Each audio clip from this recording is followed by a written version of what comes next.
రాష్ట్ర వ్యాప్తంగా కొత్త పాత ఇరిగేషన్ ప్రాజెక్టులకు నిధులు మంజూరు చేసి వాటి పరిధిలో ఉన్న భూములను సస్యశ్యామలం చేసేందుకు ప్రభుత్వం కృషి చేస్తోందని ఇరిగేషన్ శాఖ మంత్రి ఉత్తమ్ కుమార్ రెడ్డి తెలిపారు. కోదాడ నియోజకవర్గంలో పర్యటించిన మంత్రి ఉత్తమ్ పట్టణంలో ఏర్పాటు చేసిన వడ్డెర ఓబన్న విగ్రహాన్ని ఆవిష్కరించారు. 100 పడకల నూతన హాస్పిటల్ భవన నిర్మాణానికి స్థల పరిశీలన చేశారు. ఎమ్మెల్యే క్యాంపు కార్యాలయంలో ఇరిగేషన్ శాఖ అధికారులతో నిర్వహించిన సమీక్షా సమావేశంలోనూ పాల్గొన్నారు.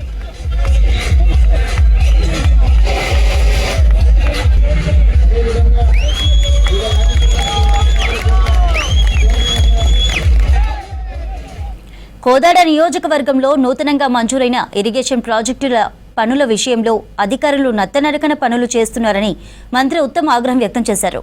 రెడ్లకుంట, శాంతినగర్ ఎత్తిపోతల పథకాలకు నేటి వరకు భూ పరిశీలన కూడా చేయలేదని, అధికారుల నుంచి అప్రూవల్ కూడా పంపించలేదని తప్పుపట్టారు. ఇలా జరిగితే ఇక ముందు కఠిన చర్యలు తీసుకుంటామని హెచ్చరించారు. 6 నెలలుగా పనుల విషయంలో కనీస పురోగతి లేదని, ఇలా జరిగితే ఇక ముందు ఖమ్మం ట్రాన్స్ఫర్ చేస్తానని జిల్లా అధికారిని హెచ్చరించారు. నాగార్జున సాగర్, ఎస్ఆర్ఎస్పీ ప్రాజెక్టుల్లో నీటి సామర్థ్యాన్ని పెంచడానికి కృషి చేస్తున్నట్లు చెప్పారు. పాలేరు రిజర్వాయర్లో కూడా నీటి నిల్వ పెంచాలనే ఆలోచనలో ఉన్నామన్నారు. పాలేరు నుంచి ఎక్కువ నీటిని తీసుకువచ్చి అందులో నుంచి కోదాడ నియోజకవర్గంలోని కొన్ని గ్రామాలకు నీటి సౌకర్యాన్ని కల్పిస్తామన్నారు. నాగార్జున సాగర్ గాని ఎస్ఆర్ఎస్పీ గాని కట్టి ఒక 60 ఏళ్ళు అయింది. ఈ 60 ఏళ్లలో కొంత సిల్టింగ్, సెడిమెంటేషన్ అయింది. అంటే ఇసుక, మట్టి రావడం, ఆ ప్రాజెక్ట్ యొక్క కెపాసిటీ తగ్గుతూ పోయింది. తగ్గుతూ పోతే ఏమైతుంది, నీళ్ళ కెపాసిటీ తగ్గిపోతే ఆయకట్టు తగ్గిపోతుంది. ఇప్పుడు ఈ 60 ఏళ్లలో ఎవరు చేయలేదు.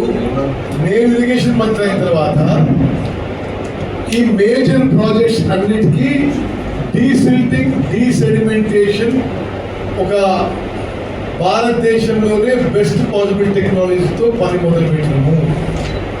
ముందుగా నాగార్జున సాగర్ కెపాసిటీ పెంచడానికి నాగార్జున సాగర్ డీసిల్టింగ్, డీసెడిమెంటేషన్కి ఇప్పుడు పనులు మొదలు పెడుతున్నాము ఎండాకాలము.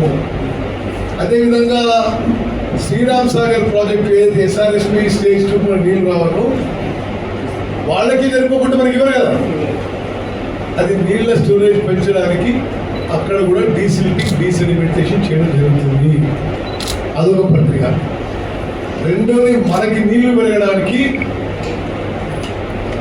ఖమ్మంలో సీతారాం సాగర్ ప్రాజెక్టు వేగవంతం చేసే ప్రయత్నం చేస్తున్నా.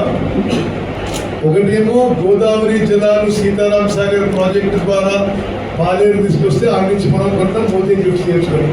రెండోది మున్నేరు వాగు నుంచి కూడా పాలేరుకి నీళ్లు తీసుకొస్తున్నాము. అంటే పాలేరు రిజర్వాయర్కి అన్ని విధాలుగా 3 విధాలుగా వాటర్ పెరిగేటట్టు. ఎట్లా? ఒకటి సీతారాం సాగర్, 2 మున్నేరు లింకు, 3 నాగార్జున సాగర్ డీసెడిమెంటేషన్ చేసి ఓకే. ఈ 3 విధాలుగా పాలేరులో నీళ్లు ఇంకా గట్టిగా ఉండేటట్టు, ఇంకా ఎక్కువ ఉండేటట్టు ముందస్తు చర్యలు తీసుకొని